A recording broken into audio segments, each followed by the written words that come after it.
Hi hello నమస్తే welcome to క్యూనిస్ మీ సిద్ధగౌని సుదర్శన్. ఇక కొంతమంది గురించి చరిత్రలో కావాల్సినంత ప్రచారం కానీ రావాల్సినంత పేరు కానీ లేకపోతే రావాల్సినంత ప్రచారం కానీ రాకుండా ఉండిపోతాయి. అలాంటి కొంతమంది వ్యక్తుల్లో అరుదైనటువంటి వ్యక్తులు కొంతమందే ఉంటారు. ప్రజాసేవకి అంకితమై బడుగు బలహీన వర్గాల కోసం పేద ప్రజల కోసం నిరంతరం పాటుపడినటువంటి వ్యక్తి నిమ్మల రాములు గౌడ్. ఆయన గురించి చాలామందికి అంటే కొంతవరకు అక్కడ ఈ నాగార్జున సాగర్ నియోజకవర్గం వరకు కొంతమందికి తెలిసి ఉంటుంది, కానీ చాలామందికి ఆయన గురించి తెలియదు.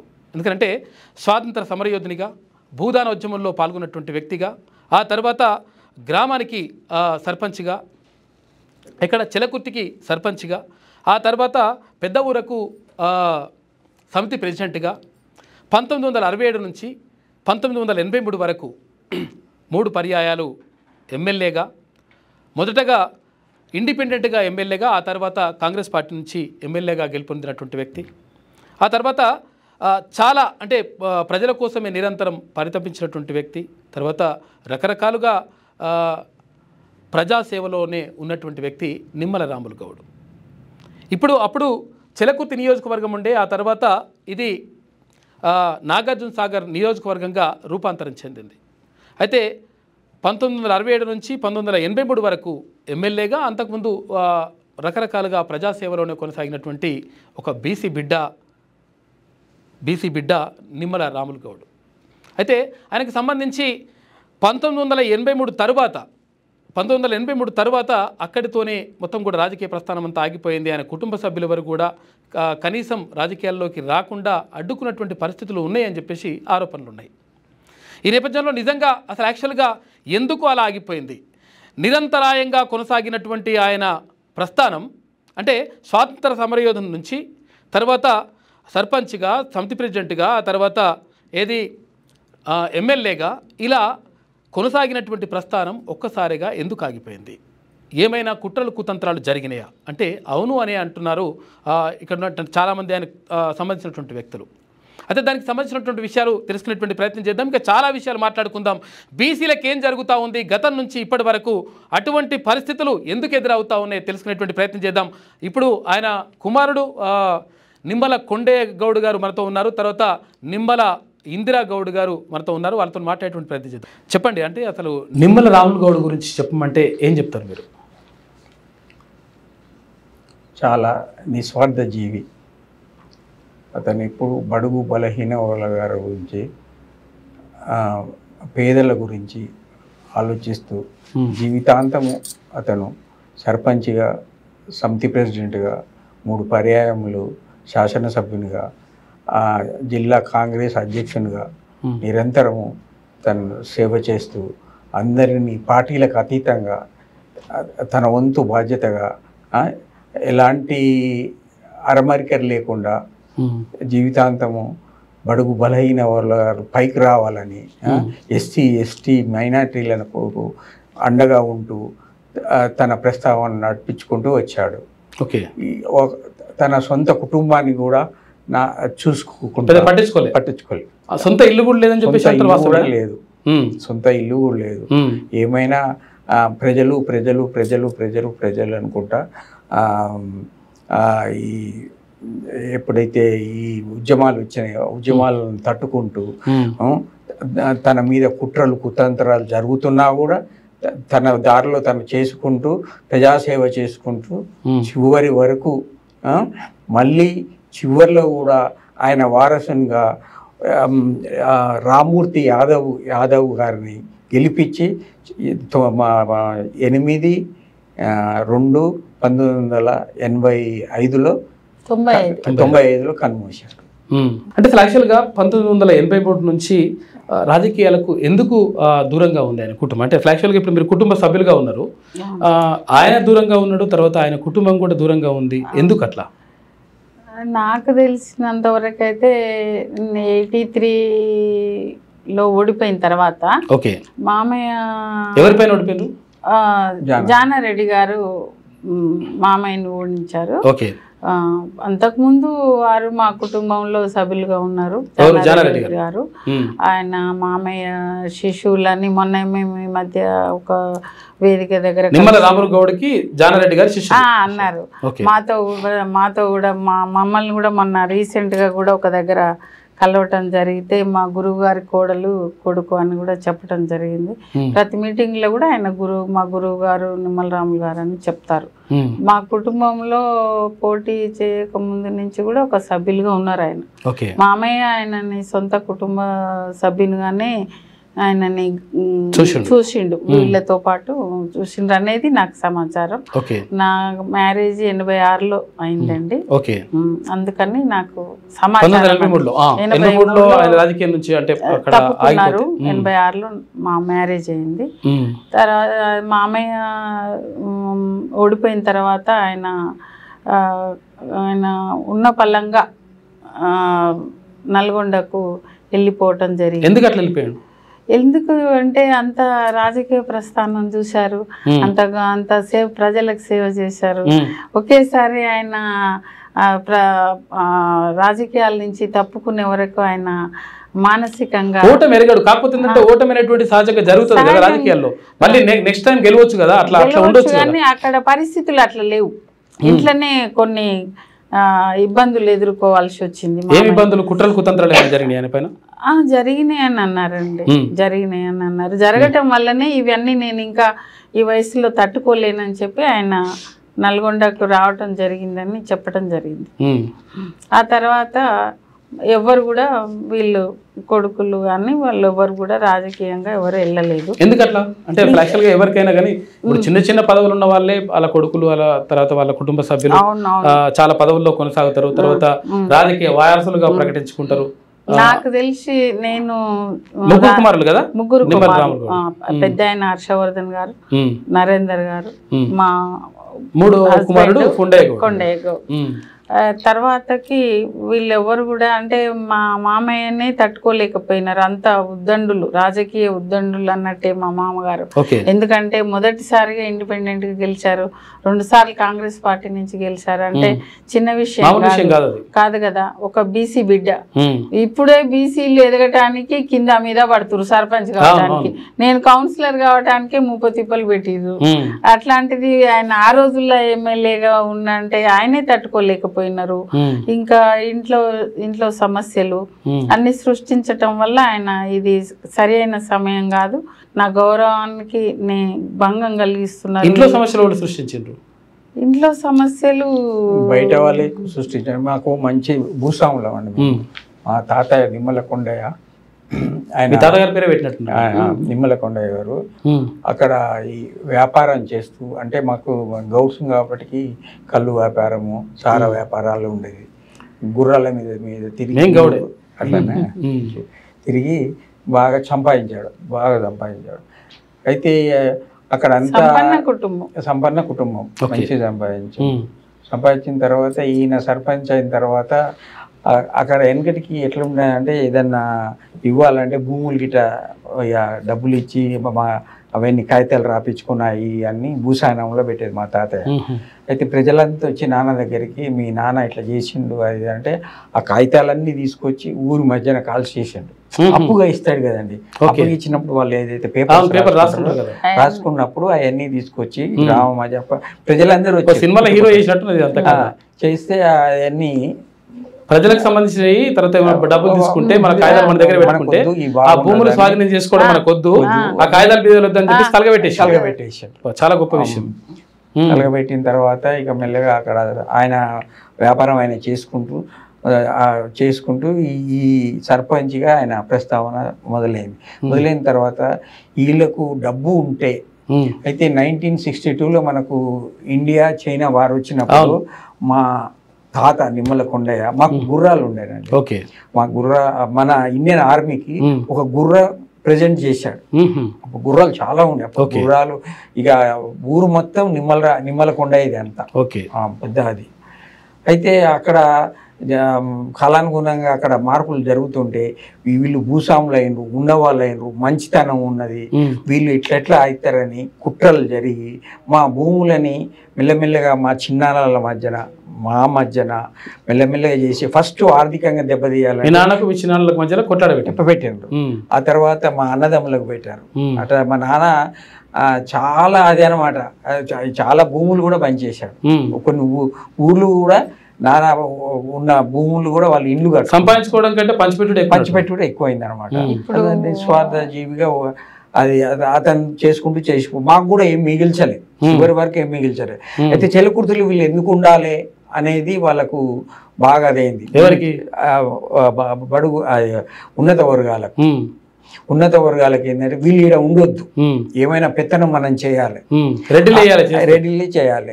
ఈ పెత్తనం వీళ్ళకు గౌండ్లకు ఉండొద్దు, బడుగు బలైన వాళ్ళకు ఈయన ఎప్పుడు అన్న ఉద్దేశంతో వాళ్ళు వీళ్ళని మెల్లమెల్లగా కుట్రలు కుతంత్రాలు చేస్తూ మా భూమిని అన్యాక్రాంతాలు చేశారు. ఇక ఆయన మీద ఒత్తిడి తీసుకొచ్చి మా ఇంట్లోనే పుల్లలు పెట్టి 1990లో మా నాన్న డివైడ్ చేశాడు 100 acresని.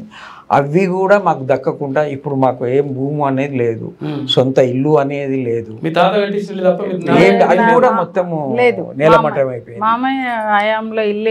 మాకంటూ ఇల్లు లేదు, మాకంటూ భూమి లేదు, ఏం లేదు. ఏదో నేను చిన్న ఎంప్లాయీని.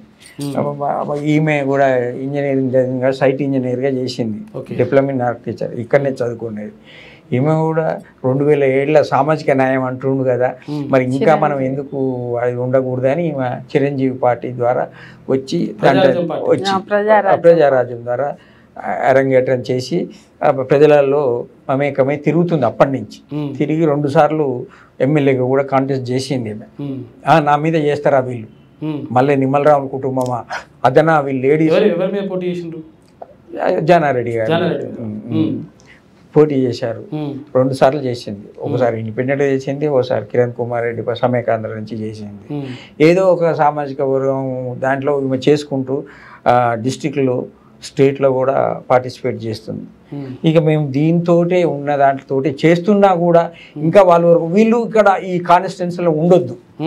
నిమ్మలరాములు కుటుంబం అనేటోళ్ళు అంతో ఇంతో అందరికి వెళ్ళిపోయినరు. నాగార్జున సాగర్ నియోజకవర్గంలో వీళ్ళు ఉండొద్దు. అప్పుడు చెలకుర్తి, ఇప్పుడు నాగార్జున సాగర్ అసలు చెలకుర్తి గ్రామ పంచాయతీ, అది కాన్స్టిట్యూట్ చేయడానికి అన్ని విధాలుగా లీగల్గా కూడా కరెక్ట్. ఇది సాగర్ అనేది టౌన్షిప్ కాదు, ఒక గ్రామ పంచాయతీ కాదు, అయినా కూడా ఇల్లీగల్గా దాన్ని కాన్స్టిట్యున్సీ చేశారు. చేయడానికి ఆస్కారం లేదు, ఏ విధంగా ప్రొవిజన్స్ లేవు. డ్యూ టు ఇది లీగల్ దాంట్లో ఎలాంటి ఆస్కారాలు లేవు. అయినా కూడా వాళ్ళు ఆధిపత్యంతో చేయించుకున్నారు. అంటే చెలకుర్తి అనగానే ఎవరు గుర్తొస్తారు? నిమ్మలరాములు గుర్తు. నిమ్మలరాములు అనేది పేరు మార్చిపోవాలి. నిమ్మలరాములు కుటుంబం హర్షవర్ధన్ని గుంజేసి మొత్తం మటాష్ అయిపోయింది. నరేందర్ని ఏం కానియలేదు. అంతో ఇంతో నిమ్మల కొండయ్య భార్య ఉన్నారు, వీళ్ళు ఉన్నారు. వీళ్ళను కూడా రాజకీయంగా, ఎందుకంటే మళ్ళీ నిమ్మలరాములు కుటుంబం వస్తే వీళ్ళు బడుగు బలైన వర్గాలు అంటారు, మాకేం దక్కలేదు, వద్దు, పేదలు అంటారు, వీళ్ళకి ఎవరికి న్యాయము జస్టిస్ జరగొద్దు. వీళ్ళు ఇప్పటికీ మళ్ళా ఆయన దారిలో నడుస్తున్నారు. వీళ్ళని ఎలాంటి పరిస్థితులు లేదని ఎన్ని విధాలుగా 2020లో ఈమె కౌన్సిలర్ అప్పటి నుంచి ఇబ్బందులు పెడుతున్నాం. కానీ మేము ఎక్కడ చెప్పుకోలేము, మేమే ఎదుర్కొన్నాం. ఎవరితో సెల్ఫ్గా మేమే ఎదుర్కొన్నాం. దాంట్లో కూడా కొద్దిగా కోల్పోయాం, ఆస్తిని కోల్పోయాం, మానసికంగా, ఆర్థికంగా, ఫిజికల్గా, అన్ని విధాలుగా పోయినాం. అయినా కూడా మేము ఏంటంటే కాంగ్రెస్ మనది, మనము కాంగ్రెస్లో పుట్టి పెరిగి అన్నీ చేసినాం కదా, కాంగ్రెస్లో చైన్ అవుతామని పోయినా కూడా మమ్మల్ని కాంగ్రెస్లో అడ్మిట్ కానియలే, చేసుకోలే. అయినా కూడా మేము ముఖ్యమంత్రి గారి కాడికి పోయి కాంగ్రెస్ చేసినా కానీ ఇప్పటివరకు చొరవతోటి ముఖ్యమంత్రి గారి దగ్గర అప్పటి నుంచి మాకు ఇంతవరకు ఏ పార్టీలో కానీ ఎక్కడ కానీ ఒక పిలుపు కానీ ఏం లేదు. ఏమైనా ఇంట్లో కూర్చోవాలి, మీరు బయటకు వచ్చి రాజకీయం చేయొద్దు అనేది వాళ్ళ కాన్సెప్ట్. ఇందిరాగౌడ్ గారు, అంటే బీసీలకు రాజకీయంగా న్యాయం జరుగుతుంది అనుకుంటారా మీరు? లేదండి, గతం నుంచి జరిగినటువంటి పరిస్థితులను ఏమంటే ఎట్లా చెప్పుకుంటారండి? కరెక్ట్ అండి మీరు అడిగింది. బీసీలు ఎంతవరకు పనికొస్తారంటే, నేను 2008 నుంచి రాజకీయంగా తిరుగుతున్న పరిస్థితులను గమనించాను. బీసీలు ఎంతవరకు అంటే ఒక సర్పంచ్గా, ఒక వార్డు మెంబర్గా, ఒక జడ్పీటీసీ, ఎంపీటీసీ, అది ఎప్పుడు జడ్పీటీసీలు వీళ్ళందరి మీద ఎవరు ఉంటారు? ఒక ఎంపీపీ ఉంటారు, జడ్పీ చైర్మన్ ఉంటారు, వాళ్ళు ఉన్నత వర్గాలు అయి ఉంటారు. మేము 12 మంది కౌన్సిలర్స్ అండి, మేము నందికొండ మున్సిపాలిటీ మొత్తం అందరూ నాగార్జున సాగర్ అందరం ఎస్టీ ఎస్సీ బీసీలేమో కౌన్సిలర్లు. ఒక్క అమ్మాయి అసలు రాజకీయంగా ఎటువంటి అనుభవం అమ్మాయిని తీసుకొచ్చి చైర్మన్ చేస్తారు. ఉన్నత పదవులలో వాళ్ళు ఉంటారండి, పెత్తనాలు చేసే పదవులలో వాళ్ళు ఉంటారు, పని చేసే దగ్గర బీసీ వర్గాలు ఉంటారండి. నేను స్వయంగా ప్రజలలో తిరిగి చూసింది చెప్తున్నా. ఎప్పటికీ కూడా బీసీలు డబ్బులు పెట్టి రాజకీయం చేయలేరు, ఉన్నత పదవులు పొందలేరు. నేను అన్ని ప్రయత్నాలు చేసినా, అన్ని తిరిగినా, వాళ్ళు ఎంతవరకు కింద ఒక బీసీ రాజకీయం చేసి పైకి వెళ్ళిండి అనంగా నేను చూడలేదు. ఒక ఉన్నత వర్గాలు రాజకీయాలకు వచ్చి ఆగిపోయిన వాళ్ళని చూడలేదు. పైకి ఎదిగిన వాళ్ళని, బీసీలు ఎదిగిన వాళ్ళని చూడలే, వాళ్ళు ఉన్నత వర్గాలు ఆగిపోయిన వాళ్ళని చూడలేదు. రాజకీయంగా ఆర్థిక పదవులే కాదు, పదవులతో పాటు ఆర్థిక వనరులు కూడా వాళ్ళకే చెందుతాయి. మనకు బీసీ వర్గాలకు చెందవు. వాళ్ళు ఏమైనా వాళ్ళు పిలిస్తే పోవాలి, కూర్చోవాలి, సంతకాలు పెట్టాలి, రావాలి. ఎవరైనా ప్రశ్నిస్తే వాళ్ళ మీద కేసులు దాడులు చేస్తారు. నా మీద కూడా దాడులు జరిగినాయి, నా మీద కూడా దాడులు జరిగినాయి. నా కారు అద్దాలు పల్లగొట్టడం జరిగింది మొన్న బై ఎలక్షన్లలో. అది ఎక్కడ కూడా నాకు ఒక కౌన్సిలర్గా కూడా గౌరవించలేదండి. మామూలుగా వాళ్ళు ఒక సర్పంచ్ చేస్తే డయాస్ షేర్ చేసుకుంటారు. ఎప్పుడో ఎక్స్ సర్పంచ్, మాజీ సర్పంచ్ గారు, మాజీ లీడర్స్ వీళ్ళు రావాలి, సీనియర్ లీడర్స్ వీళ్ళు రావాలి. అదే మరి వీళ్ళ నాన్నగారు కూడా ఫ్రీడమ్ ఫైటరు, 3 సార్లు నాగార్జున సాగర్ కాన్స్టిట్యున్సీలో బడుగు బలహీన వర్గాలకు సేవ చేసినారు. ఎన్నడూ కూడా పలానా ఆయన కొడుకు ఉన్నాడు, మీరు రండి, మీరు కూడా పార్టిసిపేట్ చేయండి ఈ కార్యక్రమంలో అని ఇంతవరకు ఎవరు పిలిచిన ఇది లేదు. వాళ్ళు పిలవకుండా పోతే గౌరవం దక్కలేదు. అది మాత్రం వాస్తవం. అది మీరు ఎలాంటి వివక్షను ఎదుర్కొన్నారు అంటే ఇక్కడ కౌన్సిలర్గా అయిన తర్వాత కానీ లేకపోతే అంతకుముందు కానీ? మా కుటుంబం అసలు వద్దు, అసలు మాకు మా దీనికి ఒకటే, దీని వెనక ఏంటంటే నిమ్మల రాములు గారు అనేది వాళ్ళ పేరు రాకూడదు, వాళ్ళకి ఏం చేసినా మళ్ళీ పేరు వస్తుంది, ముందుకెళ్తారు. వీళ్ళని ఎక్కడ ముందుకెళ్తే రేపు నాకు చైర్మన్ ఇచ్చిరండి, నందికొండ మున్సిపాలిటీ చైర్మన్ ఇచ్చారు నాకు. ఇస్తే దాన్ని తీరా అనౌన్స్మెంట్ ముందు వేరే అన్నోన్ నెంబర్ ఉన్నత వర్గాలందరూ అక్కడ కలిసి ప్లాన్ చేసి నా పేరు వచ్చింది. అందరికి తెలిసిన విషయం, అది అందరికి తెలుసు. చైర్మన్ నాకు కంగ్రాచులేషన్స్ అని కూడా చెప్పినారు. పైనుంచి నువ్వేనమ్మా చైర్మన్ అని నాకు ఫోన్స్ వచ్చినాయి. ఇక్కడ మన పార్టీ ఆఫీస్ నుంచి హైకమాండ్ కేసీఆర్ గారు స్వయంగా కేశవరావు గారి చొరవతోటి నాకు చైర్మన్ వచ్చింది. వస్తే రాసిస్తే అనౌన్స్మెంటే ఆగింది. 10:30 దాకా నా పేరు ఉందండి. 15 నిమిషాలల్లా వాళ్ళందరూ వీళ్ళకి పైన ఉన్న వాళ్ళ వర్గాలన్నీ కలిసి పైకి ఫోన్లు చేయించుకొని ఒక 10 నిమిషాల్లో నా పేరు చేంజ్ చేయించి జరుగుతాయండి. మీరు వాళ్ళు గల్లీలో ఒక్కరుండి ఫోన్ చేస్తే సీఎం ఫోన్ ఎత్తుతాడండి. మనము గల్లీలో ఒక రూమ్ రెంట్కు తీసుకున్న వ్యక్తి ఫోన్ చేస్తే ఒక సీఎం కూడా రాకపోతుంది ఫోన్. మనము ఎమ్మెల్యే ఉండి కూడా మనం ఏం పని చేయించుకోలేము. బీసీలు అయితే పనే కాదండి. మీరు వేరే పార్టీలో ఇప్పుడు కాంగ్రెస్ గవర్నమెంట్ నడుస్తుంది, ఇప్పుడు టిఆర్ఎస్ వాళ్ళందరికి పనులు అవుతాయండి వాళ్ళకు.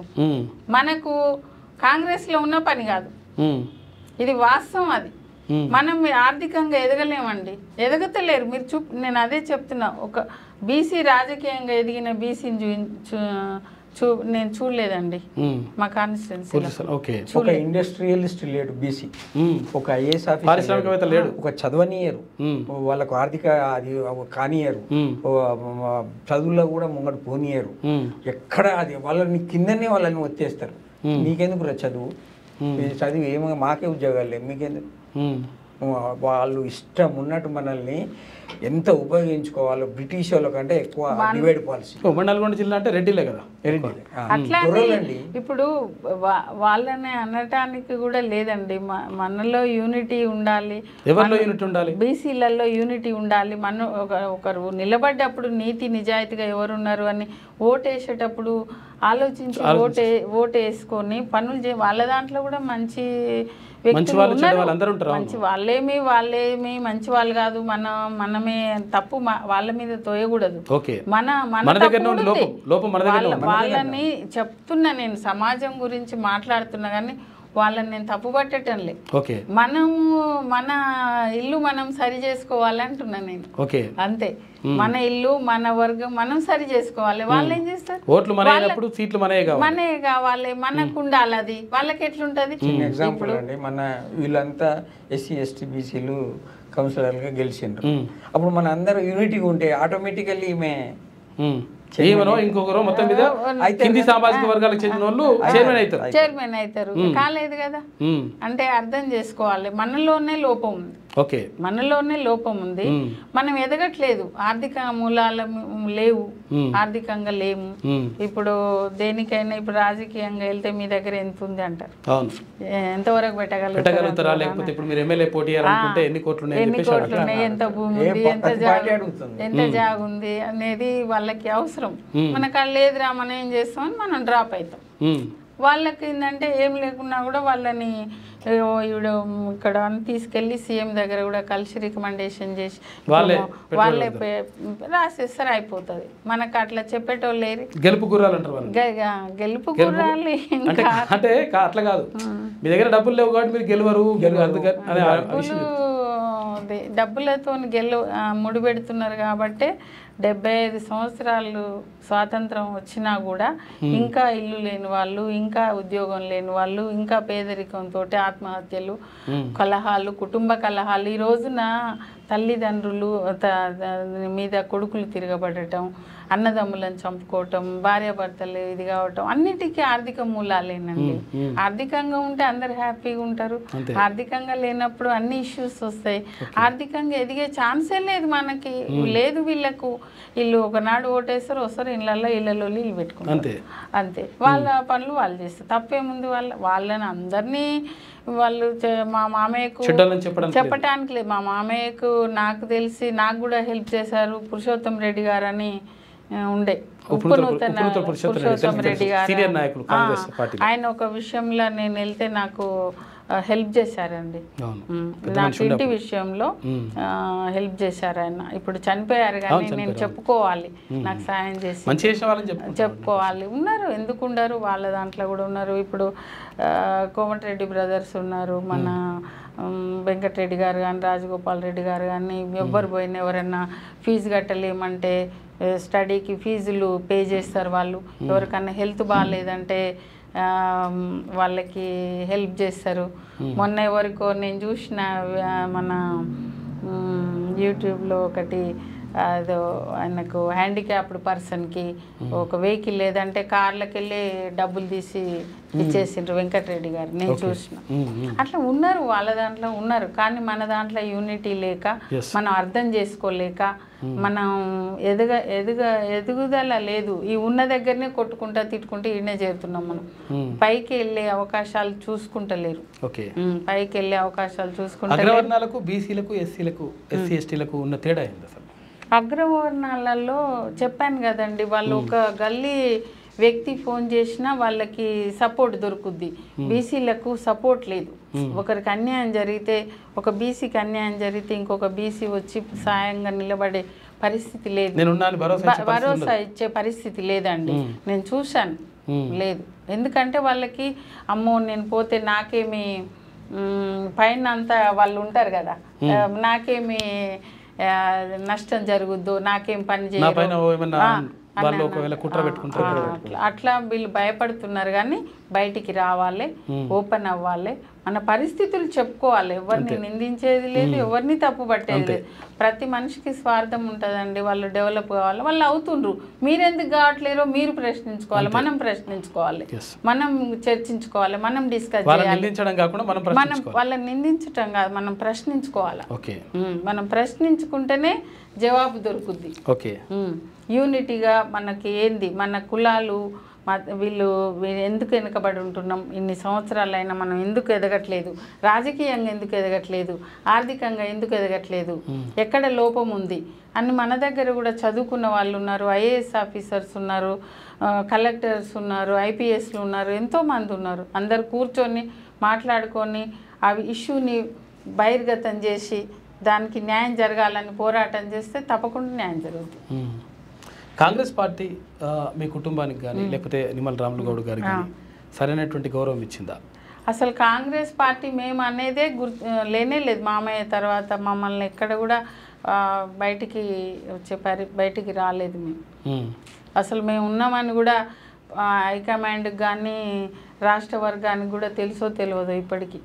ఆ ఒక్క విషయం కొరకే మేము మీ ముందుకు రావటం జరిగింది.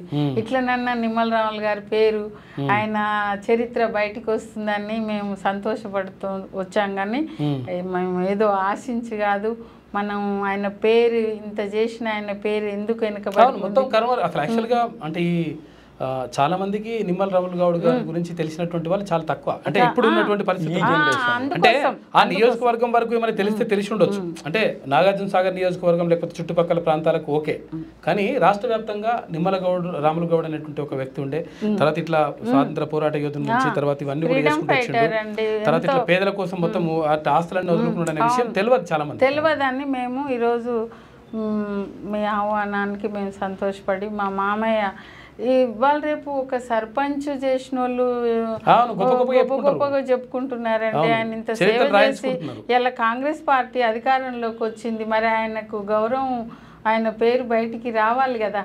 ఆయన మా కాన్స్టిట్యున్సీలో కాంగ్రెస్ పార్టీ అంటేనే ఇప్పుడు మా కుటుంబం అని నేను అనుకుంటున్నా. ఎందుకంటే నాకు తెలిసిన సమాచారాన్ని మొదట కాంగ్రెస్ ఎమ్మెల్యే మా మామగారని కదండి, 2 సార్లు కాంగ్రెస్ పార్టీ నుండి ఎమ్మెల్యేగా చేశారు. మరి మా కాంగ్రెస్ పార్టీలో మేము ఏదన్నా మాకు తగిన స్థానం ఆశించటం మా తప్పు కాదని మేము అనుకుంటున్నాం. మా మామగారి పేరు ముందుకు నడవాలి. మా కుటుంబం ఎవరైనా సరే, నేనని కాదు, మా కుటుంబంలో ఎవరైనా కాంగ్రెస్ పార్టీ అధికారంలో ఉన్నందుకు మా మామయ్య కాంగ్రెస్ పార్టీకి చేసిన సేవలు గుర్తించి సరైన గౌరవం మా కుటుంబానికి ఇవ్వాలి. ఫ్రీడమ్ ఫైటర్ కింద అందరు మామూలు వాళ్ళు 10 ఎకరాలు తీసుకురండి, మాకు 10 గుంటలు కూడా లేదు, రాలే. మామయ్య జీరో వరకు వచ్చినాం. మామయ్య దీని గురించి కూడా ప్రయత్నం చేస్తే అప్పుడు నెదురుమెల్లి విజయభాస్కర్ రెడ్డి గారు, కోట్ల విజయభాస్కర్ రెడ్డి గారు మంత్రిగా, వ్యవసాయ మంత్రిగా జానారెడ్డి గారు ఉన్నారు. మరి మీ మంత్రి గారే లోకల్ కదా, ఆయన భార్య ఏం స్పందిస్తలేదు. విజయభాస్కర్ రెడ్డి గారు ఇదే నల్గొండలో చెప్పాడు. కోట్ల విజయభాస్కర్ రెడ్డి ముఖ్యమంత్రిగా ఉన్నాడు. అయితే చిన్న విషయము, టీఎన్జయ ముఖ్యమంత్రిగా అజయ్ గారు ముఖ్యమంత్రి అయినప్పుడు ఇందిరాగాంధీ గారు హైకమాండ్లో పివి నరసింహారావు ఉండే, నాన్న పేరు యాజ్ ఏ లేబర్ మినిస్టర్ రాసి పంపారు. ఢిల్లీ నుంచి రాసి పంపి ఇక్కడ ఈయనకు లేబర్ మినిస్టర్ ఇవ్వాలి, చాలా సీనియరు సిన్సియర్ మనిషి అని అంటే, ఢిల్లీ నుంచి ప్లేను హైదరాబాద్కి వచ్చే లోపల పేరు మార్చేశారండి. ఎవరు? కొన్ని సామాజిక వర్గం. ఇప్పుడు ఈ మీద ఎట్లా మార్చారు? నాది మారలేదండి. హైదరాబాద్ లో చైర్మన్ నుంచి చైర్మన్ పదవి రాకుండా ఈయనకు మినిస్టర్ వస్తే మనం కొన్ని వర్గాలు తట్టుకోలేవు. ఈయన ఎందుకంటే దొరలతోటి పోరాటం చేసాడు. గౌడుకు రావద్దు దొరలతోటి పోరాటం చేసాడు. నేను ధైర్యం ఎక్కువ. ఈ వర్గం వస్తే ఒక్కసారి మినిస్టర్ అయ్యిందంటే మొత్తం కథ అంతా మారిపోతుంది అని పేదలు, బడుగు బలహీన వర్గాలు ఇట్లాంటి అని అంటాడు. మర్చిపోయాడు. చాలా అట్లాగా డిప్రెషన్ అయ్యిండు. నాన్న కూడా చాలా బాధపడ్డాడు. అప్పుడు మేము అందరం ప్రతి మినిస్టర్ దగ్గరికి, ప్రతి సీఎం దగ్గరికి కూడా పోయినాం. నా చేతులు ఏం లేదు, అంత అజయ్ గారు అన్నారు ఇందిరాగాంధీ గారు అంటే మరి వచ్చింది కదా పివి గారే రాసి పంపారు కదా హైకమాండ్ ఇంగ్లా పి నరసింహారావు గారు రాసి పంపారు ఫోటోస్ కూడా ఉన్నాయి. ఇందిరాగాంధీ గారిని 2 సార్లు చలకుర్తి కాన్స్టిట్యున్సీకి తీసుకొచ్చాడు. ప్రతి మంత్రిని చలకుర్తికి తీసుకొచ్చాడండి. కాన్స్టిట్యున్సీ చలకుర్తే. ఓకే. అసలు నల్గొండ జిల్లా అంటే అప్పుడు చలకుర్తి అంటే ఢిల్లీ వరకు మంచి బాగా అదైనది. బడుగు బలహీన వర్గాలకు మంచి ఎవరైనా బడుగు బలహీన నిర్భయంగా తిరిగిండ్రు. వాళ్ళకు ఆర్థికంగా లేకున్నా కానీ ఈయననే ఆర్థికంగా ఎదగనిస్తలేరు. కానీ మేము నిమ్మలం మనుషులమని ధైర్యంగా చెప్పుకొని అప్పటి సమాజము అప్పటి పెద్దలు చాలా ధైర్యంగా తిరిగారు. ఇప్పుడు ఆ పరిస్థితి లేదు. భయాందోళనలో ఉన్నారు. బీసీ బిడ్డలు అంతా భయాందోళనలో. ఎక్కడ పోతే ఎక్కడ అడుగు వేస్తే ఏమవుతుందో ఏదున్నా వాళ్ళు చెప్పినట్టు ఇప్పుడు మాతో మాట్లాడటానికి కూడా ఆలోచిస్తారు, భయపడతారు. మేము మంచి వాళ్ళం అని తెలుసు, ఆయన మా దగ్గర మాట్లాడటానికి సపోర్ట్ చేయడానికి వెనక ముందు ఆలోచిస్తారు. మాతో మాట్లాడితే మమ్మల్ని ఏదైనా చేస్తారు, కేసులు పెడతారు, లేకపోతే ఏమవుతుందో ఏమన్నా ఒకవేళ ప్రభుత్వం నుంచి ఏమన్నా వచ్చేటువంటి రాకుండా అయిపోతే పథకాలు అట్లుండే అట్లా నడుస్తున్నాయి. ఇప్పుడు ప్రజెంట్ నడిచేదే అది. ఇప్పుడు అంతో ఎంతో మా కుటుంబం నుంచి మేమే నిలబడ్డామండి కాన్స్టిట్యున్సీలో. నిలబడడం బీసీలలో కూడా ఐక్యత రావాలండి. ఇప్పుడు నాకు చైర్మన్ పైన నుంచి పంపించిండ్రు, కానీ అది ఆపింది ఎమ్మెల్యే గారు నోముల నరసింహయ్య గారు ఉండే. కానీ మరి ఇవ్వచ్చు కదా, బీసీఏ కదా, మరి నాకు ఇవ్వలేదు కదా. మనం వాళ్ళని అంటున్నాం కానీ ఇప్పుడు నువ్వు బీసీ ఎమ్మెల్యే ఉన్నారు కదా, నేను బీసీగా నాకు చైర్మన్ వస్తే ఇవ్వలేదు. మరి ఇప్పుడు మనం వాళ్ళనే అనటం మన ఎవరిని నేను ఎవరిని అనాలి చెప్పండి. వాళ్ళే చేసిండ్రు అనాలనా వీళ్ళే చేసిండ్రు అనాలి, వీళ్ళ చేతి చేయించిరా ఏమంటాను చెప్పండి. జరిగింది అయితే నాకు అన్యాయం. కానీ ఉన్నది ఒక ఎమ్మెల్యే కదండి ఆయన, అనుకుంటే నేను చైర్మన్ అయ్యేదాన్ని. బీసీ బిడ్డనే కదా నోముల నరసింహయ్య గారు, మరి ఎందుకు చేయలేదు? మమ్మల్ని తొక్కేసినట్టే కదా, ఆ విధంగా తొక్కేసినట్టే కదా. మరి మనం ఇప్పుడు ఎవరిని నిందించాలి? సరే పైన నుంచి ఎవరు వచ్చిండ్రు, ఎవరు తర్వాత నెక్స్ట్ అండి వాళ్ళు ఎట్లా ప్రయత్నం చేసుకుంటారు. నీ చేతిలో అవకాశం ఉంది కదా, నీ చేతిలో అవకాశం ఉంది కదా, వాళ్ళు ప్రయత్నం అవును వాళ్ళ ప్రయత్నం వాళ్ళు చేస్తారు, 100 చేస్తారు. నా వాళ్ళకు నేను ఇచ్చుకుంటానే ఒక నిమ్మలరావులు గారని ఇంత చరిత్ర ఉన్న కుటుంబము, ఆమెదేంది ఆయన ముఖం చూసి నేను ఈమెకి ఇస్తా అని గట్టిగా వచ్చిందిగా పైనుంచి, నేనేం చేస్తాను తప్పుకోవచ్చు. పైనుంచి కవర్లు వచ్చిందయ్యా నేనేం చేస్తాను తప్పుకోవచ్చు, నేనేం చేయలేను తప్పుకో అనలేదు, ఇవ్వలేదు. ఇవ్వకుండా అవమానపరిచిండ్రు, పనులలో అవమానపరిచిండ్రు, ఫండ్లు అవమానపరిచిండ్రు. ఒక రోడ్డు పడలేదు నా వార్డులో. ఇప్పుడు నేను ఒక 10 లక్షలు కేశవరావు గారిని రిక్వెస్ట్ చేసి తెచ్చి 2 రోడ్లు వేసుకున్నాను, అంతేగాని మున్సిపాలిటీ నుంచి ఒక రోడ్డు నా వార్డులో వేయనీయలేదు. ఎందుకంటే వీళ్ళ ఫ్యామిలీ నుంచి వచ్చిన కౌన్సిలరే సరిగా చేయలేరు అని నిరూపించటానికి. మన వాళ్ళే మనల్ని తొక్కేస్తున్నప్పుడు మనం ఇంకొకరిని ఏమని ఏం నిందిస్తాం? మీ పైన దాడులు తర్వాత కేసులు ఇవన్నీ కూడా జరిగినాయని తెలుసు. ఏం జరిగినాయి? అందులో నా ప్రమేయం లేకున్నా కూడా ఉట్టుట్టిగానే అయితే ఎందుకు ప్రశ్నించినందుకు, నాకు ఎందుకు నా వార్డులో రోడ్లు లేవు, నా వార్డులో లైట్లు లేవు అని నేను ఇందిరాగౌడ్కి ఇదే పని ఇంకా నాకు పబ్లిక్ మంచిగా లేదు, ఏం చేయాలి, నా వార్డుకి ఏం లేవు అంటే అందరు నవ్వే వాళ్ళు, మేడం వార్డు అంటది ఎప్పుడు అని. అట్లా జోకులు కూడా చేసుకున్నారు కానీ పనులు జరగలేదు. అయినా నేను అయినందుకని అక్కడ ఇక్కడ సార్ని రిక్వెస్ట్ చేసి కొన్ని రోడ్లు వేసుకోవటం జరుగుతుంది ప్రజెంట్. ఎందుకు దాడులు జరిగింది? అదే అండి, ఎక్కడి నుంచి ఏం ఆలోచిస్తారో మనకు తెలియదు. మొత్తానికి పక్కన పెట్టాలి అంతే. వీళ్ళని గౌరవించొద్దు. మనోళ్ళతోటే నా తోటి కౌన్సిలర్స్ తోటి కూడా నాకు ఎటువంటి సహకారం జరగకుండా అట్లా వాళ్ళు అట్లా ఇంకా రాజకీయ కుట్రలు అనే దానికి ఎండ్ లేదండి. అవి ఎప్పుడు ఎట్లా జరుగుతాయి అదే రాజకీయం. అది ఏంటిది అనేదే రాజకీయం. ఇదంతా విషయం రాజకీయం చేస్తున్నట్టు కానీ అది పాయింట్. అసలు ఎందుకు జరుగుతాయి దాడులు, తర్వాత ఏం జరుగుతాయి అని చెప్పడానికి కారణాలు కూడా అర్థం కాదు. అర్థం కాదే రాజకీయం. అదే రాజకీయం. కానీ మనం మాకు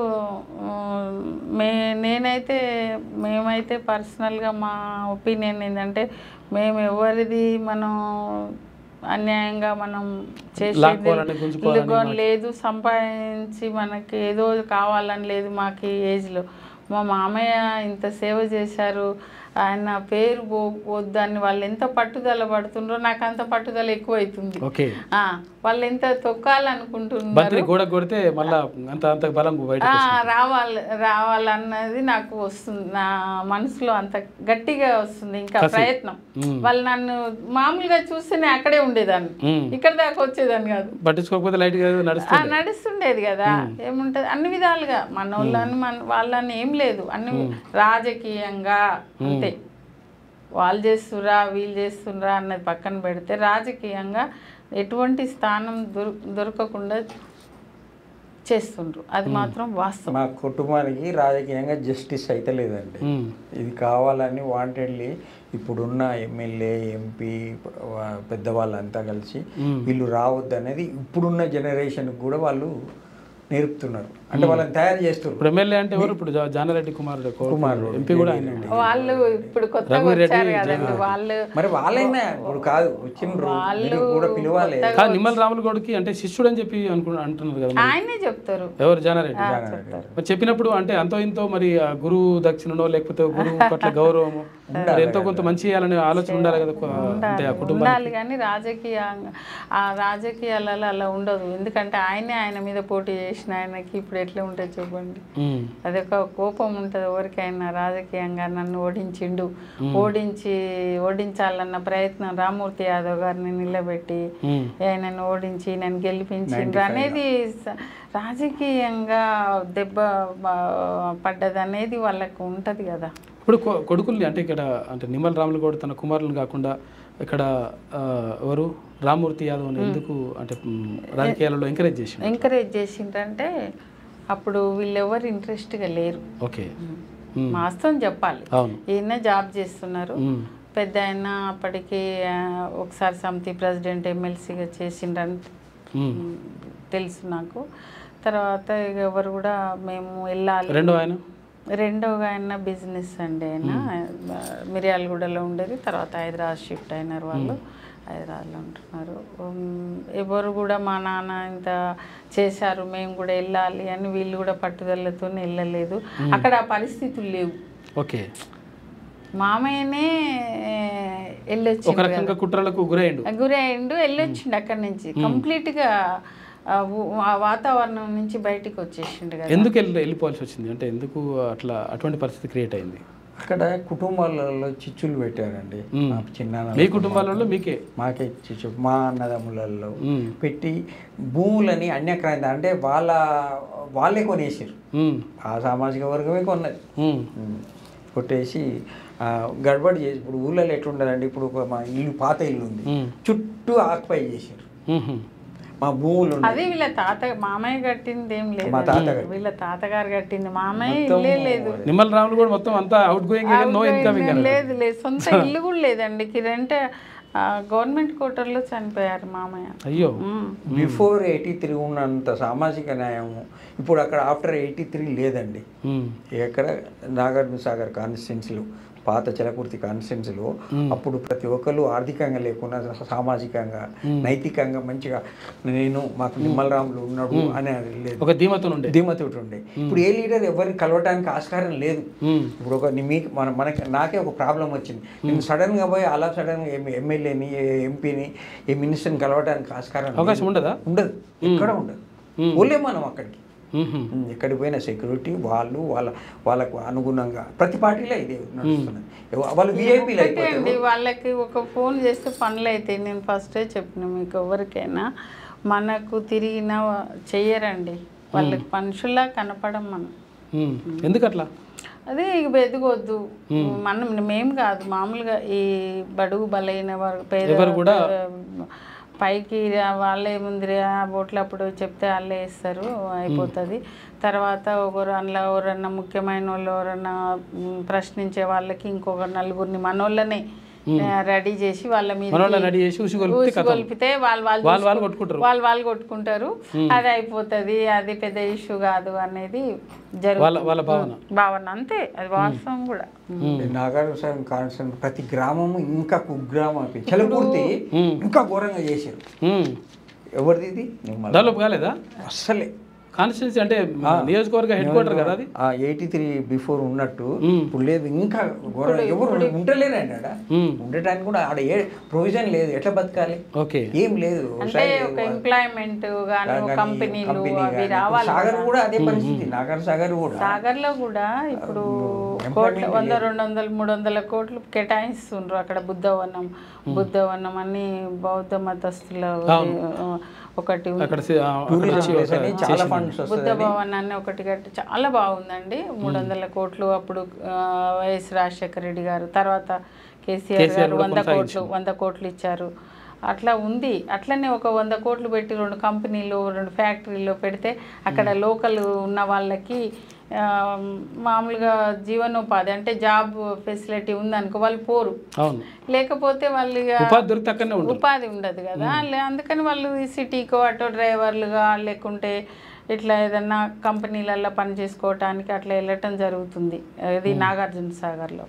అట్లా మనం డెవలప్మెంట్ అనేది చూపించి వాళ్ళకి జీవనోపాధి చూపించి ఎంప్లాయ్మెంట్ అనేది మనం ఏర్పాటు చేస్తే బాగుంటుంది. కానీ మనం ఇవి ఇస్తున్నాం, స్కీములు ఇస్తున్నాం. ఎప్పుడన్నా సాగర్కు విజిట్ చేయండి, అరే సాగర్ ఇట్లా ఉన్నదా, ఇంత హిస్టారికల్ ప్లేస్, మానవ నిర్మాత ప్రాజెక్టు ఇంత పెద్ద ఉన్నది, ఎక్కడ ఏం లేదు, డెవలప్మెంట్ లేదు. ఎంప్లాయీస్ చిన్న చిన్న పిల్లలు చాలా అడిక్ట్ అయిపోయి చాలా ఘోరంగా ఉన్నది అక్కడ. ఒక మెడికల్ కాలేజ్ లేదు, ఇంజనీరింగ్ కాలేజ్ లేదు, మంచి స్కూల్స్ లేవు, ఏం లేదు, బిజినెస్ లేదు. ఒక విజిటింగ్ ప్లేస్ కదండి, ఎంతైనా డెవలప్ చేసుకోవచ్చు. స్కూల్ ఉంది, స్కూల్ లేదు అనేది ఏం లేదు, కానీ స్కూల్ ఉంది. ఒకటి ఇంగ్లీష్ మీడియం స్కూల్ ఉంది, బీసీ ప్రైవేట్ స్కూల్స్ ఉన్నాయి. ప్రైవేట్ స్కూల్స్ ఏదున్నా అనుకున్న డెవలప్మెంట్ సాగర్లో జరుగుతలేదు. మా ఆవేదన ఏంటంటే మా పిల్లలు వచ్చే జనరేషను ఇట్లా డిస్కరేజ్ కాకుండా వాళ్ళకి ఆత్మహత్యలు జరుగుతున్నాయండి. పనులు లేకుంటే ఏం చేస్తారు చెప్పండి? యూత్ పక్కదో పడుతుంది, ఏదో దానికో దీనికో అలవాటు పడి అది వాడు వేరే వాటికి అడిక్ట్ అయిపోతాడు. అడిక్ట్ అయిపోయి వాడి జీవితాన్ని నాశనం చేసుకుంటాడు. మరి వాళ్ళకి ఇంత ఉన్నది, ఇది చేద్దాం, ఇది చేద్దామని మేము అంటున్నాం. మీరు అనొద్దు, ప్రజలను మోటివేట్ చేయొద్దు, మీరు చెప్పొద్దు, నీదేందో నువ్వు చూసుకో. ఇప్పుడు మనం మాట్లాడతాం కదా, అది నచ్చట్లేదు వాళ్ళకి. ఇక్కడ మీరు అంటారు కదా ఏంది ప్రాబ్లం మీతోటి అంటే, మనం ఏమంటాం, వీళ్ళు ఇక్కడ ఒక ఫ్యాక్టరీ పెట్టవచ్చు కదా, ఇక్కడ ఒక నీళ్ళు సాగర్ పక్కనే ఉంటదండి, నీళ్ళ ప్రాబ్లం మాకు.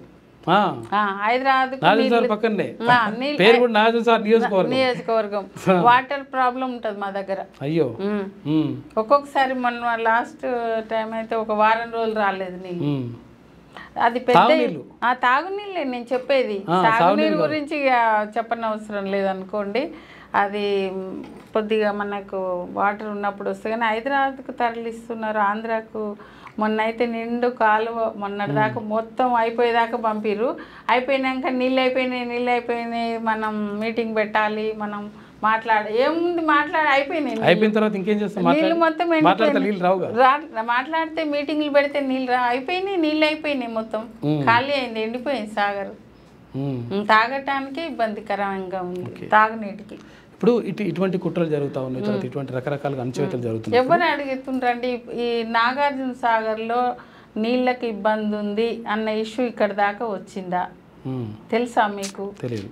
ఇప్పుడు మీరు ఎప్పుడన్నా వచ్చి చూడండి, తెలుసుకోండి. నీళ్లు సాగర్ మనకు ఇబ్బంది ఉన్నప్పుడు అంటే రైతులు కూడా బయటకు రావచ్చు, రోడ్లపై మాట్లాడారు. వాళ్ళు భయపడతారండి. వాళ్ళు రేపు ఏమన్నా అవసరం ఉంటుంది. ఇప్పుడు అధికారంలో ఉన్న నాయకులకు ఏం చేస్తారు? ఇప్పుడు మేము అన్నాం, మేము అన్నిటికీ రెడీగా ఉన్నాం. మేము ఎందుకంటే చిన్నప్పటి నుంచి రాజకీయంగా చూసినాం, రాజకీయ కుటుంబం అంటే మంచి చెడు. అరే మంచి చేస్తే మంచిగా ఉంటుంది ఎప్పటికైనా. మనం పోయిన తర్వాత కూడా మంచి. ఇప్పుడు మా నాన్నగారిని ఎందుకు అనుకుంటున్నారు? మంచి దేనికైనా భయపడపోయి సాహసం చేసుకుంటూ నిజం మాట్లాడిండ్రు. అదే నిజం మేము కూడా ఆయన వారసునిగా ఆయన కొడుకు ఇప్పుడు మామయ్యకు ఏ కులాలు మతాలు లేవండి. ఇప్పుడు వారు శిష్యులుగా వేరే వాళ్ళు ఇంకా చాలా మంది మన అగ్రవర్ణాలకు చెందిన వాళ్ళు కూడా మామయ్య అంటే చాలా ఇష్టం ఉన్న వాళ్ళు ఉన్నారు మా కాన్స్టిట్యున్సీలో. మమ్మల్ని గౌరవించి ఆయన కోడలుగా నన్ను కూడా గౌరవిస్తారు. కానీ పనుల దగ్గరికి వచ్చేసరికి రాజకీయంగా వచ్చేసరికి ఆలోచన విధానం మారిపోతుంది. బీసీలు అనేది అంటే వాళ్ళకు ఊరికే వీళ్ళు బీసీ అంటారు అనిపిస్తుంది కానీ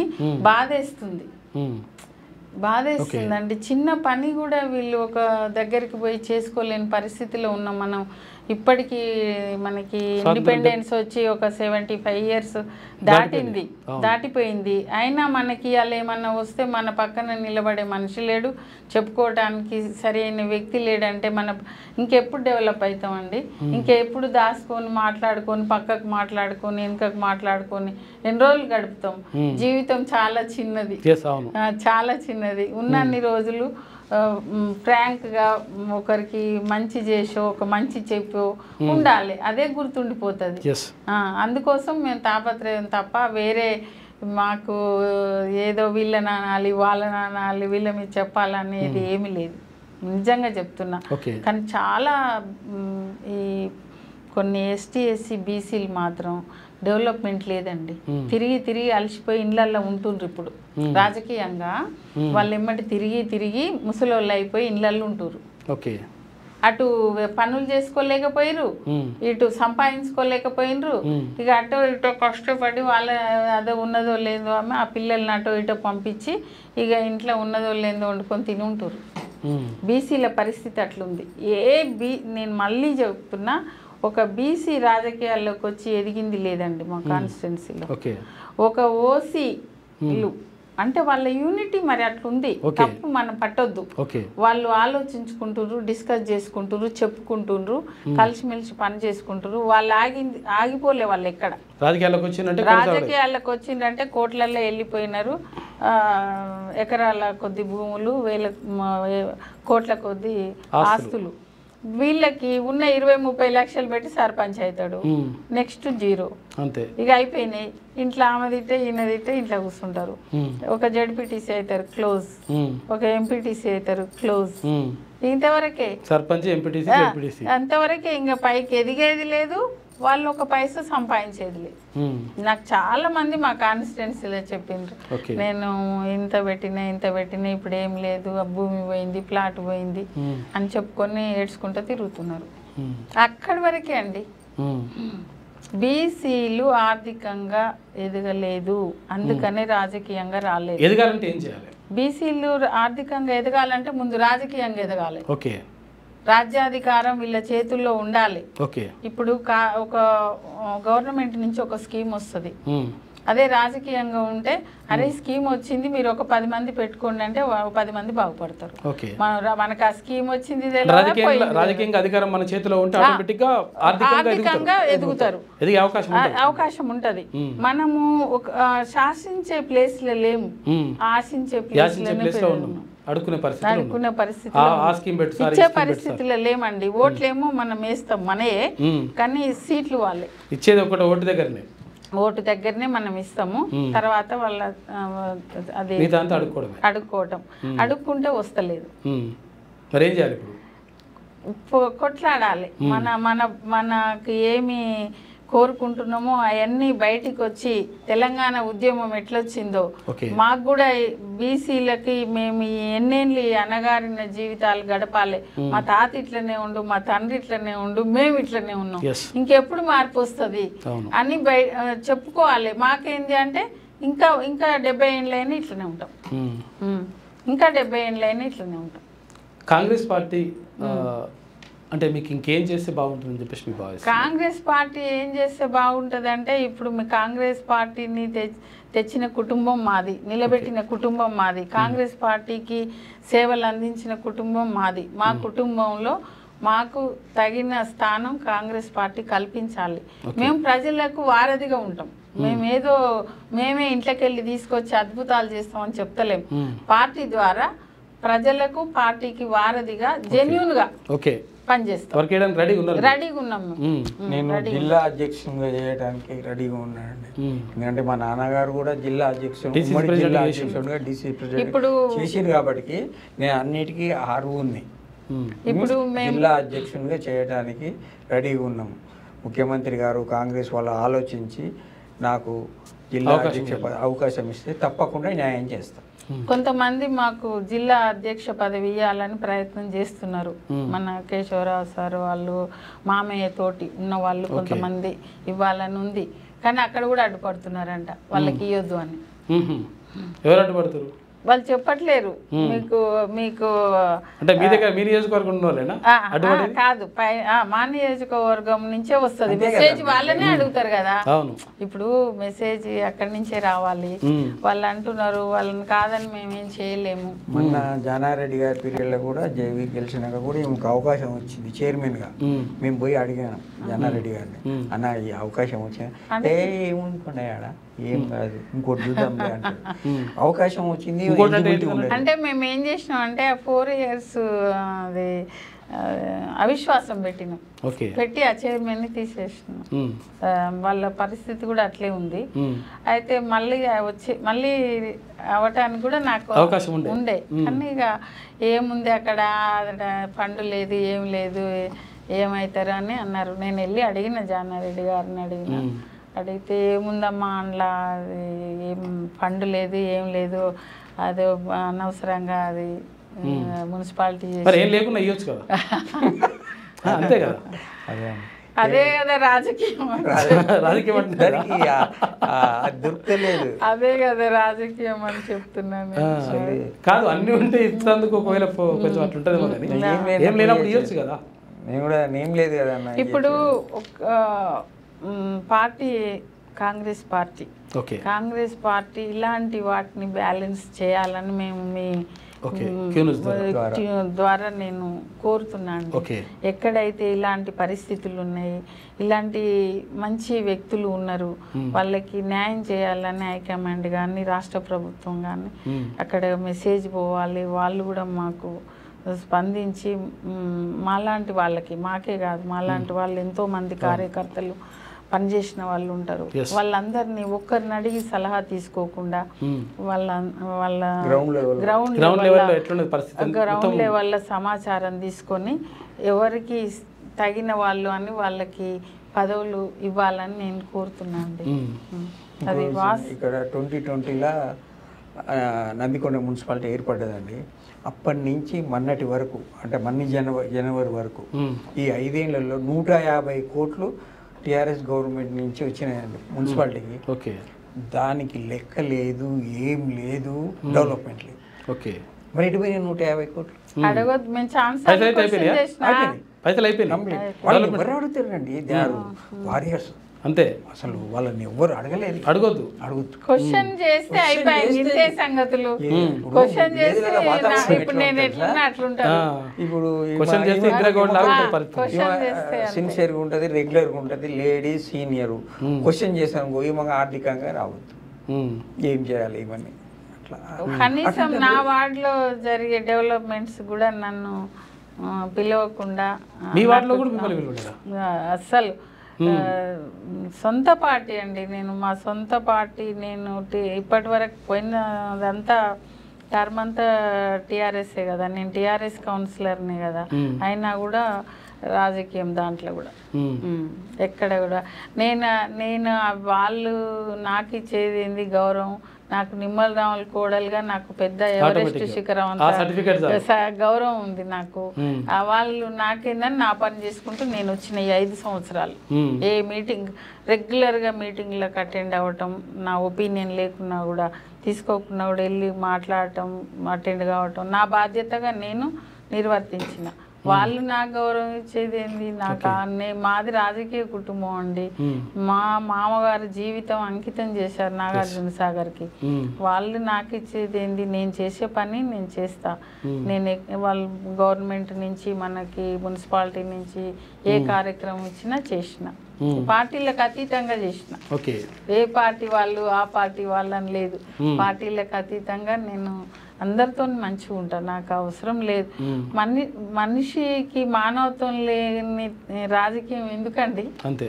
ఫస్ట్ మానవత్వం ఉండాలి, రాజకీయాల్లోకి రావాలంటే సమానత్వం ఉండాలి, మానవత్వం ఉండాలి. మాటలలో మాటలు చెప్తే కాదు, చేతలలో ఉండాలని నేను కోరుకుంటున్నా. రెస్పెక్ట్ లేదండి లేడీస్ కు, మినిమం రెస్పెక్ట్ లేదు, వాళ్ళ భద్రత లేదు. లేడీస్ ని ఎంత ఇప్పుడు భద్రత వాళ్ళు లేదనేది మనం అనుకోనే వద్దు. ఎందుకు లేడీస్ కు స్పెషల్ భద్రత? వాళ్ళు మేము మనుషులం కదా, మాకెందుకు భద్రత? ఎట్లయితే అట్లయితే మేము వచ్చినప్పుడే అనుకుంటాం.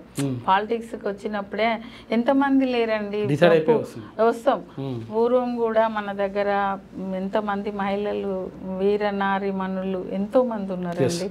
ఝాన్సీ లక్ష్మీబాయి కానీ, రుద్రమదేవి కానీ, మన పొలిటికల్ గా చూసుకుంటే చాకలి ఐలమ్మ గారు, మన ఇందిరాగాంధీ గారు ప్రైమ్ మినిస్టర్ అయినారు, గడగడలాడించిండ్రు.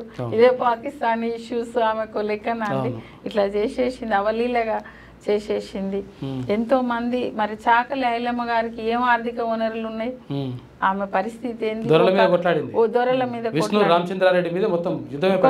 అయితే మన సాగర్ లో విగ్రహం పెట్టిరు, వాళ్ళని తీసుకొచ్చి దండలేపిస్తారు కానీ మనల్ని కనీసం పిలువరు మనోళ్ళు. దండ ఎవరేస్తారు? వాళ్ళేస్తారు. ఎప్పుడే లేదు, ఆయన ఎప్పుడే వెళ్ళలేదు. కానీ తర్వాత ఒకటి ఏదో అంటే సాగర్లో ఏదో ఇష్యూ కూడా జరిగినట్టు, మొల్ల విగ్రహానికి సంబంధించి ఇష్యూ జరిగింది. మొల్ల విగ్రహం అంటే ఆలయాల్లో జరిగిందని అన్నారు, మాకు సమాచారం, కానీ ప్రత్యక్షంగా మేము అక్కడ లేము. ఓకే, అట్లా జరిగింది అని అన్నారు, అంతే. బీసీలు ఎట్లా ఉండాలి? బీసీలు కానీ లేకపోతే ఎస్సీ ఎస్టీలు ఎట్లా ఉంటే రాజకీయంగా ఎదగలుగుతారు, రాజకీయంగా నిలదొక్కగలుగుతారు? బీసీలల్లో ఆలోచన విధానంలో ఎటువంటి మార్పులు రావాలి? ఎటువంటి మార్పులు రావాలంటే, మనం క్యాండిడేట్ మన అయిపోయిన తర్వాత, ఎలక్షన్ అయిపోయిన తర్వాత ఆలోచించటం కాదు. మాకు ఈ పని కాలేదు, మాకు ఉద్యోగాలు లేవు, మాకు పెన్షన్లు లేవు, మాకు మా ఇంట్లో వెళ్తలేదు, మాకు బియ్యం ఇవ్వలేదు, మాకు చీరలు ఇవ్వలేదు, మాకు పప్పు ఇవ్వలేదు, ఉప్పులు ఇవ్వలేదు, ఇవి కాదు కొట్లాడేది. మీరు ఎలక్షన్ అప్పుడు సరైన క్యాండిడేట్ నిలబెట్టి నిలబడేటట్టు మీరు చేయాలి, మనం చేయాలి. ఇప్పుడు బీసీ సామాజిక వర్గాల నుంచి ఇగో నువ్వు నిలబడు, మేము ఉన్నాం, నువ్వు నిలబడితే మనకు న్యాయం జరుగుద్ది. ఏ ప్రభుత్వం నుంచి వచ్చిన ఏ స్కీములైనా, ఏ జాబ్స్ అయినా, ఏదైనా ఇన్ఫర్మేషన్ కూడా లేదు కదండి వీళ్ళకి ఇన్ఫర్మేషన్ కూడా ఉండదు. ఆ ఇన్ఫర్మేషన్ రావాలంటే అధికారంలో మనోళ్ళు ఉండాలి, రాజకీయంగా మనోళ్ళు ఉండాలి. రాజ్యాధికారం చేతులుంటేనే ఆర్థికంగా ఎదుగుతారు, సామాజికంగా ఎదుగుతారు. అప్పుడే మనం పైకి వస్తాం తప్ప ఈ కష్టపడితే పొద్దంతా కష్టపడతలేరు అండి మనోళ్ళు. వీళ్ళంతా బడుగు బలహీన వర్గాలు ఉదయం 7 గంటల నుంచి రాత్రి 7 గంటల దాకా పనిచేస్తారు, వాళ్ళకి తిండికే వెళ్ళదు. మీరు పొట్టకు బట్టకు సరిపోదు, ఏం చేయకుండా 5 ఏళ్ళు రాజకీయం చేసి కోట్లకి వెళ్ళిపోతుండ్రు. మరి రాజ్యాధికారం వల్ల పైకి వస్తుండ్రా? నువ్వు పొద్దుకులు కష్టపడదా అంటే నేను దోసుకోమని చెప్తలేను, కానీ ఆ గవర్నమెంట్ నుంచి వచ్చే ప్రతిఫలము కింది వరకు చేరుతుంది. ఒక ఒక ఒక స్కీమ్ పెట్టారనుకోండి, ఇగో దీంట్లో ఒక 500 జాబ్స్ పడినాయి అని వీళ్ళకి తెలియదా? వాళ్ళు 500 జాబ్స్ వస్తే ఇగో ఇక్కడిక్కడ వచ్చినాయి అని ఫోన్లలోనే చెప్పుకొని ఫిలప్ చేసేస్తారు. వీళ్ళకి జాబ్లు వచ్చినాయి తెలియదు, పోయినాయి తెలియదు. ఇండ్లు ఎన్ని వస్తున్నాయి? ఇందిరమ్మ ఇండ్లు ఉంది, ఎవరికి ఇస్తుండ్రు? ఎవరికి తెలుసు అది ఎంత జెన్యున్ గా ఎవరికి జరుగుతుంది? ఆ కమిటీలలో ఎవరు ఉన్నారు? ఆ 3500 ఇండ్లు సరి అయిన వాళ్ళకి చేరుతున్నాయా? అదే మనోళ్ళే అధికారంలో, రాజ్యాధికారంలో ఉంటే వీళ్ళు కొంచెం పోగలుగుతారు, మాట్లాడగలుగుతారు, వాళ్ళు చెప్పగలుగుతారు కదా. అందుకోసం మనం కావాలంటున్నాం తప్ప ఏదో కుర్చీలో కూర్చోవటానికి కాదు. కుర్చీలో ఇప్పుడు కూర్చున్న కుర్చీ, అప్పుడు కూర్చున్న కుర్చీ. ఇప్పుడు ఈ కుర్చీలో కూర్చోలేదా? నేను ఏముంది తేడా? ఏముండదు. మన ఇంట్లో లేవా మన కుర్చీలు, సోఫాలు? అది కాదు కదా. మన కింద 4 బాగుపడతారు మన కుర్చీలో కూర్చుంటే. రాజ్యాధికారం అటువంటిది, అది నేను మార్పు రావాలంటున్నా. ఇది మనం ఈడ కూర్చొని ఇప్పుడు ఒక మనం నాయకులు ఒకరు చెప్తారు, కత్తి ఒకరికి ఇచ్చి యుద్ధం ఒకరిని చేయమన్నా. కత్తి వాళ్ళ చేతులు ఉంది, యుద్ధం మనల్ని చేయమంటే ఏం చేస్తాం, ఎట్లా గెలుస్తాం? కత్తి ఉన్నోళ్ళే గెలుస్తారు కదా, అవుతుంది.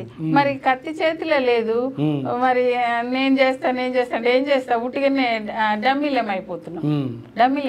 అదే రాజ్యాధికారం ఉంటే ఇప్పుడు ఒక ఎక్కడికన్నా పోయి చెప్పినా చేసినా, ఒక ఎమ్మెల్యే గారు చెప్పిరంటే అదొక పద్ధతి, ఒక ఎంపీ గారు చెప్పిండ్రు, ఒక మినిస్టర్ చెప్పిండ్రు అంటే నీకు క్షణంల మీద పని అయిపోతుంది. అదే కానీ నువ్వు 100 మంది మనం కూర్చున్నా ఎవడు దేకడు మనలా. అందుకోసం రాజ్యాధికారం అడుగుతున్నాం తప్ప ఏదో సీట్లు కావాలి, పదవులు కావాలి, పెత్తనం చేయాలని కాదు. బాగుపడటానికి పదవులు కావాలి, మనం పదవులలో ఉండాలి, రాజ్యాధికారం రావాలి అని కొట్లాడేది మన బీసీ నాయకులందరూ కొట్లాడటానికి అర్థం ఇది. పదవుల కోసం కాదు, మనం ఆ సీట్ల కూర్చొని మనం ఆహా ఓహో అనుకోవటానికి కాదు.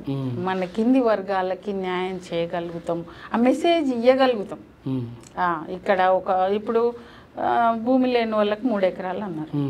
ఆ 3 ఎకరాలు ఎవరికి చేరుతుంది అనేది మనకు తెలియదు.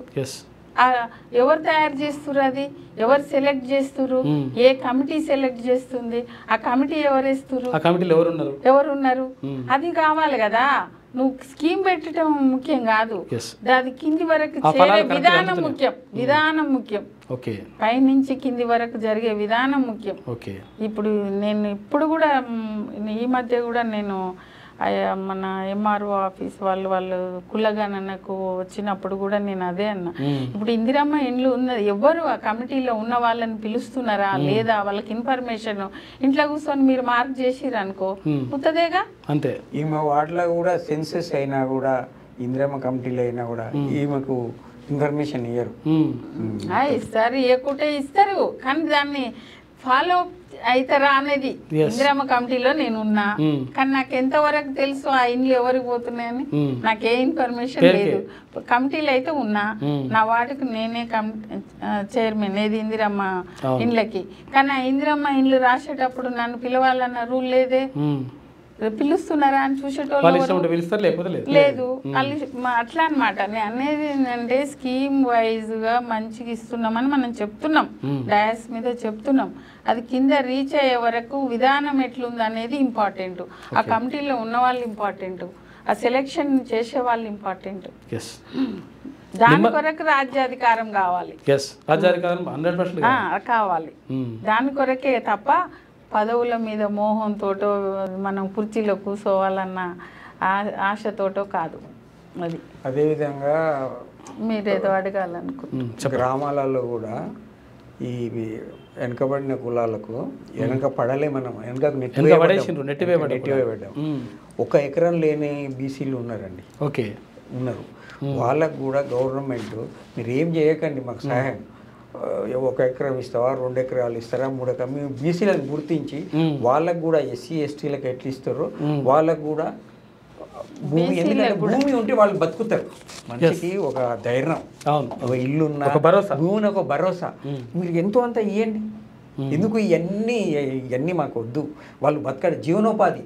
ఇలా 1 ఎకరం లేని బీసీలు ఉన్నారండి, చాలా మంది ఉన్నారు. కాదండి, ఒకరికి 1000 ఎకరాలు ఎందుకండి? ఎందుకండి 100 ఉన్నాయి, 1 ఎకరం లేని వాళ్ళు ఉన్నారు. ఇంత వ్యత్యాసం ప్రజా జీవితంలో లేకుండా ఉన్న వాళ్ళు ఉన్నారు, 1000 ఎకరాలు ఉన్నారు. ఆ వ్యత్యాసం పోవాలి అంటే బడుగులకు రాజ్యాధికారం రావాలండి. అది వచ్చినప్పుడు మాత్రమే సాధ్యమవుతుంది. తర్వాత ఇప్పుడు నిమ్మల కొండయ్య గౌడ్, తర్వాత నిమ్మల ఇందిరా గౌడ్ భవిష్యత్ కార్యాచరణ ఏంటి? ఎందుకంటే నిమ్మల రాములు గౌడ్ వారసులుగా మా నియోజకవర్గంలో మా స్థానం కొరకు మేము కొట్లాడుతున్నాం. అది ఆ పార్టీ అధికారంలో ఉన్న పార్టీలు మమ్మల్ని గుర్తిస్తే మేము ముందుకెళ్ళి ప్రజలకు పార్టీకి వారధిగా నిష్కలంకంగా నిస్వార్థంగా మా మామయ్య ఎట్లా చేసిండ్రో మేము కూడా అట్లా చేయాలని పోరాటం చేస్తున్నాం. కానీ అది బయటికి రావట్లేదు. ఈ విధంగానన్నా మీరు మీ ద్వారా చెప్దామని అంతే. మనం ఇంకా మనలాంటి వాళ్ళం కూడా మనం అబ్బో ఇంకా ఏం చెప్తాంలే, ఏం పోతాంలే అంటే మామూలు వాళ్ళ పరిస్థితి. ఇంకెవరు మాట్లాడతారండి? మన జాతి గురించి మన కులం గురించి మన పరిస్థితి గురించి మనమే చెప్పుకోవాలి. మంది చెప్పరు కదా, మనమే చెప్పుకోవాలి. తప్పే ఉంది. మనం లేనప్పుడు లేదు మాకు అని అడుక్కునే బదులు చెప్పుకొని పోరాటం చేస్తే ఇప్పుడు 14-15 సంవత్సరాలు చేస్తే తెలంగాణ వచ్చింది. మరి మనం కూడా ప్రయత్నం చేస్తే ఫలితాలు వస్తాయి. ప్రయత్నం చేయాలి, ప్రతి వ్యక్తి చేయాలి. సామాజికంగా కూడా ఆలోచించాలి. ఆలోచించినప్పుడు ఆర్థికంగా ఎదుగుతాం, రాజకీయంగా ఎదుగుతాం. పని చేసుకుంటూ కూడా ఇప్పుడు మన బడుగు బలహీన వర్గాల వాళ్ళకి నేను కోరుకునేది ఏంటంటే వాళ్ళు కష్టపడుతూ సామాజికంగా రాజకీయంగా కూడా 1 గంట సమయం వెచ్చించి డిస్కషన్ చేసుకోవాలి. అనేది చేసుకొని అటువైపు అడుగులు వేయాలి. వేస్తేనే మార్పు వస్తుంది. ఫస్ట్ మనలో మార్పు రావాలి, అప్పుడు సమాజంలో మార్పు వస్తుంది. ఎవరో వచ్చి మార్చరు. ఎవరికి ఏం అవసరం అండి? మనకు బాధ అవుతుంటే మీరు వచ్చి వేరే వాళ్ళు వచ్చి చెప్తారా? చెప్పరు. వాళ్ళది వాళ్ళు చూసుకుంటారు, మనది మనం చూసుకోవాలి. మనం వెనుకబడిన వాళ్ళు మనం ముందుకు రావాలి, మనం ప్రయత్నం చేయాలి, మనం సాధించాలి, పోరాటం చేసి సాధించాలి. అది మేము ఇంకా ఎన్నిసార్లు అయినా మాట్లాడతాం, ఎంతసేపు అయినా మాట్లాడతాం తప్పకుండా. ఎందుకంటే మనకి ఈ రోజుల్లో వాళ్ళకు మెసేజ్ వినేంత ఇప్పుడు వాళ్ళ పనులలో ఉంటారు. 7 గంటలకు పోతారండి. మా దగ్గర మా వార్డు ముచ్చట చెప్తున్నాం, మా లేడీస్ ఆటోలకి మన మాచర్లకి పత్తి ఏరటానికి మిరపకాయలు ఏరటానికి అయితే 7 గంటలకు వస్తారు. బార్డర్లో ఉంటుంది. మరి 20 కిలోమీటర్లు. ఇటు పెద్ద ఊర ఒక 20 కిలోమీటర్లు, హాలియా 20 కిలోమీటర్లు అట్లా పోతారు వాళ్ళు. మార్నింగ్ పోతే ఈవినింగ్ వస్తారు. ఇవన్నీ ఎవరు చెప్తారు, ఎవరు వింటారు? ఆ ఎలక్షన్స్ అప్పుడు కూర్చోబెట్టి చెప్తే అది నిజమేనేమో అనుకుని వేసేస్తారు. మళ్ళీ 5 ఏళ్ళకి చూద్దాం, మళ్ళీ ఇంకొక తీరుగా చెప్తారు. అప్పుడు ఇంకో తీరే చెప్తారు. ఓహో అప్పుడు కాలేదు కదా, ఇప్పుడు ఇట్లా చెప్తుంది అవుతుందేమో అని మళ్ళీ వేస్తారు. అట్లా 75 ఏళ్ళు గడిచింది. అంతే. చాలా సంతోషం అండి మీరు మాతో షేర్ చేసి. ఇంకా చెప్పదలుచుకుంది ఒకటేనండి, ఆర్థికంగా బీసీలు రాజకీయంగా ఎదగటం లేదు. వాళ్ళకి సరి అయిన సపోర్ట్ లేదు, రాజకీయంగా సపోర్ట్ లేదు. వాళ్ళకి మంచి జరిగినా చెడు జరిగినా నేనున్నా అనే లీడర్ లేడు. ఏది మన గ్రౌండ్ లెవెల్లో. ఇంకా ఇక్కడ ఎవరు కలుస్తుర్రో ఎవరు చేస్తుండ్రో మనకు దాని మీద అర్థం లేని ప్రశ్న అయిపోయింది. గ్రౌండ్ లెవెల్లో వాళ్ళకి సపోర్ట్ లేదు, భరోసా ఇచ్చే మనిషి లేడు. మనిషి ఉంటే వాళ్ళకి అధికారం లేదు. ఇప్పుడు నాకుంది చేయాలి, వాళ్ళ నాన్నది ఈయనకు చేయాలన్నది, కానీ ఇప్పుడు మా చేతిలో ఏం లేదు కదా. అధికారం, రాజ్యాధికారం మస్ట్ అండి. ఆ రోజుల్లో మనకు స్వాతంత్రం కావాలని ఎందుకు కొట్లాడినా, బ్రిటిష్ వాళ్ళని ఎందుకు వెళ్ళగొట్టిన, ఆ సీట్లో మనం ఉంటే మన దేశం మంచి చేయొచ్చు అనే, కానీ ఆ కుర్చీలో కూర్చోవాలని చచ్చిపోయారండి అందరు. లేదు, అదే ఇప్పుడు చెయ్యాలి మనం. ఇది నిమ్మల రాములు గౌడ్ గారి వారసులు చెప్తున్నటువంటి మాట. మొత్తం మీద ఇక్కడ కొండల గౌడ్ కానీ, తర్వాత ఇక్కడ ఇందిరా గౌడ్ కానీ, మొత్తం మీద చాలా కుట్రలు కుతంత్రాలు ఇవన్నీ కూడా జరుగుతాయి. ఆ జరగడానికి కారణం కూడా మనమే అని చెప్పేసి కూడా అంటున్నారు వాళ్ళు. ఎందుకంటే మనం కరెక్ట్గా ఉంటే ఆ కుట్రలు కుతంత్రాలు జరిగినా కానీ వాటిని ఎదుర్కోవచ్చు. తర్వాత నిజంగా రాజకీయంగా అంటే ఒక స్థాయిలో ఉన్నప్పుడు మాత్రమే ఆర్థిక మూలాలు బలపడతాయి. ఆర్థిక మూలాలు బలపడినప్పుడు మాత్రమే మనిషి జీవితంలో వెలుగులు నిండుతాయి. కాబట్టి ఆ వెలుగులు నిండాలంటే, ఆర్థిక మూలాలు బలోపేతం కావాలంటే రాజకీయంగా 100% మన వాళ్ళెవరో మనదెవరో చూసి ఓటేయాలి. ఓటేసి గెలిపించుకున్నప్పుడు మాత్రమే, అంటే మాటలు చెప్పడం కాకుండా తర్వాత ఆచరణలో ఇవన్నీ కూడా కొనసాగాలి.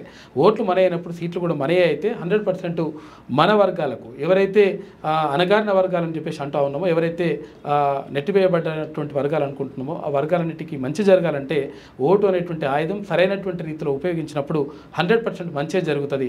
అయితే ఆ నిమ్మల రాములు గౌడ్ ఆశయాలని 100% కొనసాగిస్తామని చెప్పేసి వారసులు చెప్తున్నటువంటి మాట. ఇది ఇవాళ డిబేట్. థ్యాంక్ యూ అండి. చూస్తూనే ఉండండి క్యూ న్యూస్. మీ సిద్ధగౌని సుదర్శన్. క్యూ న్యూస్లో పనిచేయటకు వీడియో ఎడిటింగ్ మరియు SEOలో అనుభవం గల జూనియర్ ఎడిటర్స్ కావాలను సంప్రదించవలసిన నెంబర్ 8688926084.